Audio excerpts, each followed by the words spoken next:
ये press conference और ये छात्र सभा जो बुलाई गई है, ये शिक्षक बहाली में जो सरकार की दोषपूर्ण नीतियां हैं उसके खिलाफ है।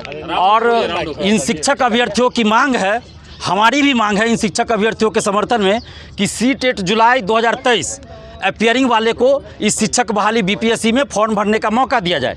ये लोग नौकरी नहीं मांग रहे हैं कि हमको ज्वाइनिंग लेटर दे दीजिए, ये लोग सिर्फ इतना मांग रहे हैं सीटेट जुलाई वाले कि आप फॉर्म भरने का इनको एक मौका दीजिए। चूँकि ये बहाली बीपीएससी से हो रही है और बीपीएससी की परीक्षा होगी, उस परीक्षा में जो मार्क्स लाएंगे उसके आधार पे, उस मार्क्स के आधार पे मेरिट बनना है, न कि सीटेट के मार्क्स पे या फिर बीएड डीएलएड के मार्क्स पे। तो हम सरकार से ये मांग कर रहे हैं कि जिस प्रकार आपने हमारी बात मानी और बीएड डीएलएड को अपियरिंग में मौका दिया, उसी तरह आप सीटेट जुलाई 2023 वाले अभ्यर्थी को फॉर्म भरने के लिए इस शिक्षक बहाली में मौका दीजिए अपियरिंग में, ताकि लाखों जो छात्र हैं, हज़ारों छात्र हैं, उनको न्याय मिले। क्योंकि आपने 6 to 8 की वैकेंसी नहीं निकाला है और इसमें हज़ारों अभ्यर्थी ऐसे हैं, सैकड़ों अभ्यर्थी होंगे, हज़ारों होंगे जो सीटेट परीक्षा पहले दे चुके हैं लेकिन वो पेपर 2 में पास हैं, या बहुत सारे ऐसे स्टूडेंट्स हैं जो पेपर 2 की ही परीक्षा दिए क्योंकि उनको 6 to 8 का टीचर बनना था। लेकिन सरकार ने क्या किया, 6 to 8 की वैकेंसी ही नहीं निकाली गई है, तो फिर ये अभ्यर्थी जाएंगे कहाँ। इसलिए आप सीटेट 2023 जुलाई वाले को अगर मौका देते हैं तो ये लोग पेपर 1 पास करेंगे, पेपर 1 की परीक्षा देंगे, पास करेंगे और इसमें फॉर्म पहले आप भर दीजिए, भरने का मौका दीजिए अपियरिंग में, तो ये लोग शिक्षक बन सकेंगे, इनको एक मौका मिलेगा। और जो बहुत सारे अभ्यर्थी इस बात को लेकर घबरा रहे थे कि अगर नए अभ्यर्थियों को मौका मिलेगा, अगर सीटेट इसमें से बहुत सारे लोग पास नहीं करेंगे, हो सकता है कि नहीं करे पास, एग्ज़ाम है तो उनका सीट खा जाएंगे 1,70,000 में से। तो ऐसा नहीं होने वाला है।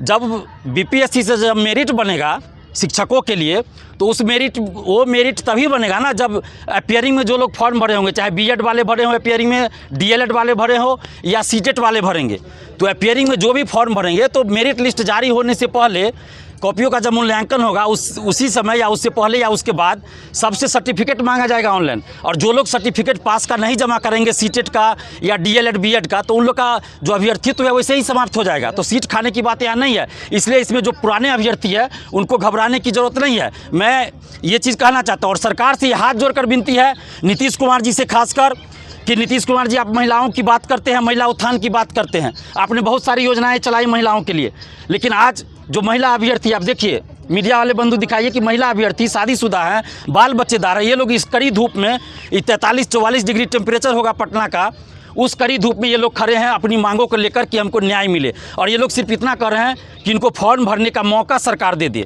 इसमें तो सरकार को कोई आपत्ति नहीं होना चाहिए। और सरकार से हाथ जोड़कर विनती कर रहे हैं नीतीश कुमार जी से, तेजस्वी यादव जी से, कि आप इन अभ्यर्थियों को जो हज़ारों की संख्या में है, लाखों की संख्या में है, सीटेट जुलाई में अपियरिंग में फॉर्म भरने का मौका दीजिए। क्योंकि तेजस्वी यादव जी आप युवाओं की बात करके सरकार में आए हैं, नीतीश कुमार जी आप महिलाओं की बात करते हैं, युवाओं की बात करते हैं, तो आज महिलाएं, बिहार की बेटियां सड़क पे हैं, इतनी कड़ी धूप में खड़ी हैं, तो उनके साथ आप न्याय कीजिए और सीटेट जुलाई 2023 वाले को अपियरिंग में आप फॉर्म भरने का मौका दीजिए। साथ ही सरकार की जो नियमावली है जिसमें कई खामियां हैं, उन खामियों को भी सरकार दूर करे।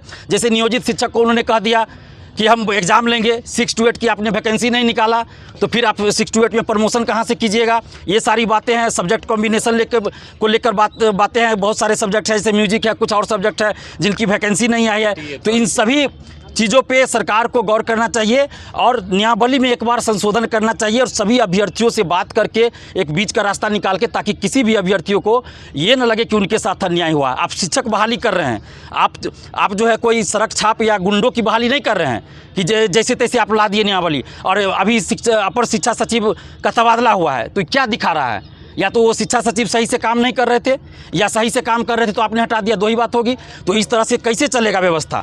आप नियमावली में संशोधन कीजिए, जो ज़रूरी है, जो सकारात्मक हो सकता है उसको संशोधन कीजिए और शिक्षक अभ्यर्थियों के साथ आप न्याय कीजिए। ये सरकार से हाथ जोड़कर विनती कर रहे हैं, हमें आंदोलन पे मजबूर मत कीजिए। इस कड़ी धूप में किसी को शौक नहीं होता है कि बाहर निकले, और हम आज घर से आए इन अभ्यर्थियों के लिए। ये अभ्यर्थी धूप में 44 डिग्री टेम्परेचर में खड़े हैं अपने हक और अधिकार के लिए कि सरकार सुने इनकी बात को, सरकार सुने। हम उनसे आग्रह कर रहे हैं, अगर सरकार नहीं सुनती है तो इन अभ्यर्थियों के पास आंदोलन के सिवा कोई रास्ता नहीं रहेगा। हम आंदोलन करना नहीं चाहते, हमें आंदोलन का कोई शौक नहीं है। सरकार से हाथ जोड़कर विनती कर रहे हैं कि आप इन लोगों की बातों को मान लीजिए और सीटेट जुलाई 2023 वाले को अपियरिंग में फॉर्म भरने का मौका दीजिए।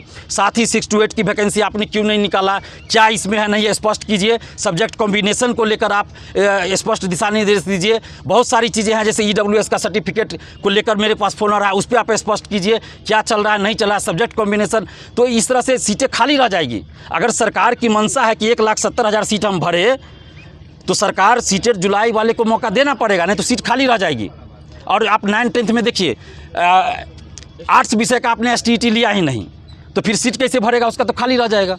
तो यानी कि 1,70,000। हाँ, जिस तरह से आप कह रही हैं कि DLED और BEd वालों को मौका मिल रहा है, तो सरकार भीड़ कम करना चाहती है या सरकार की मंशा नहीं है? और दूसरा सवाल कि आप लोग कोर्ट का रुख करेंगे क्या अगर सरकार नियमावली में बदलाव नहीं करती है तो? देखिए, सरकार की, वही तो मैं सवाल कर रहा हूँ, अगर सरकार की मंशा है कि हम 1,70,000 पे बहाली पूरा करें, तो इसलिए हम लोग ये मांग कर रहे हैं कि सीटेट जुलाई वाले को आप मौका दीजिए, क्योंकि ये बहाली आप BPSC से ले रहे हैं। BPSC में जो मार्क्स आएगा परीक्षा में, उसके आधार पे कर रहे हैं। तो सीटेट से क्या मतलब है कि सीटेट पास सीट चाहिए? सीटेट का मार्क्स नहीं ना कि जब बहुत ज़्यादा चाहिए उस पर मेरिट बनना है, तो सिर्फ पासिंग चाहिए। और उसमें सीटेट में भी मार्क्स का है, जैसे रिजर्वेशन 5% दिया जाता था पहले, वो भी नहीं दिया गया है।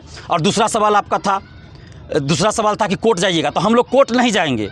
हम लोग लोकतांत्रिक तरीके से सरकार से मांग कर रहे हैं। अगर सरकार नहीं सुनेगी तो हम लोग लोकतांत्रिक ढंग से सड़क पे आंदोलन करने पे भी विचार करेंगे। अभी हम लोग